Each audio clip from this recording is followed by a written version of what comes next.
Starting to get a little colder outside, and with that, the winter sports are underway. And with that, you go inside, and Muhlenberg trying to get a pair of wins on their home floor. Yeah, Saturday afternoon, a good time to hang out at Memorial Hall. The women kicking this doubleheader off at 2 p.m. with Johns Hopkins. These two teams have played for the Centennial Conference Championship 9 previous times, so this is the gold standards right here. Muhlenberg hosted a basketball doubleheader Saturday afternoon, with both the women's and men's teams coming off losses Thursday.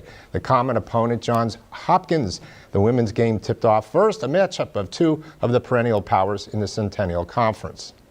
Muhlenberg's women's basketball team lost in triple overtime, 74-71 at Dickinson Thursday for their first conference loss of the season.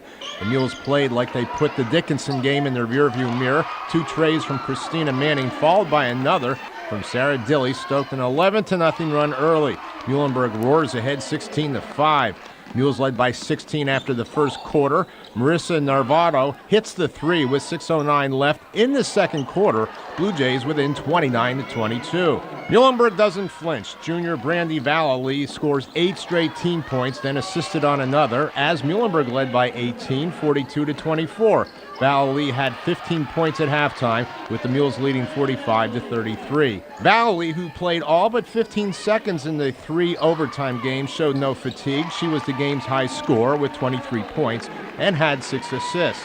Manning, with her 4th of 4 3-balls with 4:30 left in the game, gives Muhlenberg its biggest lead of the game at 22, 77-55. The sophomore had a season-high 16 points as the Mules rebound with an 86-72 win. Ball movement much improved since Thursday. You know, we've got so many good shooters that sometimes we get into rhythm of 1 or 2 passes and then just take the shot. And then we're not in quite as good a shooting rhythm. I thought today we moved the ball a little better, and then when people did take the shot, they were more comfortable because they already had touched the ball once or twice. I think we just had to calm down tonight. After the loss against Dickinson, that was a really fast game, and we're like, we just got to run our stuff and get a win the right way.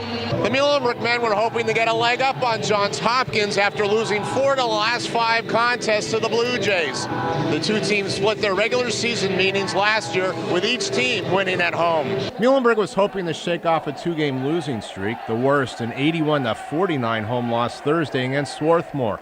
On the heels of that debacle, head coach Scott McClary decided to give Erik Werheim his first career start, and that proved to be the right move. The sophomore would finish with a team-high 16 points.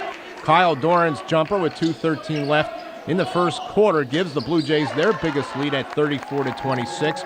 4 Alex Mitton free throws made it 34-30 at halftime.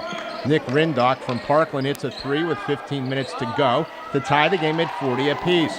Rindock had 9 points. Werheim's dunk sparked an 8-0 run that put the Mules ahead by 5 with 2:50 left. Up 67-64, the Mules foul with 1.6 seconds left to negate any 3 attempt. Brian Kern makes the first free throw, then intentionally misses the second, hoping for a deuce, but Rindock comes up with the biggest of his 11 rebounds. Muhlenberg with a much-needed win, 67-65. After Thursday, that was a tough one. We were definitely feeling, but we're feeling a little down after that. But coach made sure that we got up again. We had told us play this game like our season's on the line, and I think we came out here and did that. We needed to learn how to run possessions on both sides of the ball down the stretch. So in hindsight, I can say I'm glad we had a game like that, although it was a little challenging while we were in the middle of it. John Schreier hit the game-winning 3-pointer with 30 seconds left. Give him credit. He had 11 points total. It's so much nicer to start the season 1-2 instead of 0-3 in your conference, even though it's early. After that loss to Swarthmore, he had his team in the locker room for quite a long time before he was speaking, so he was not happy, but nice to see a smile back in his face.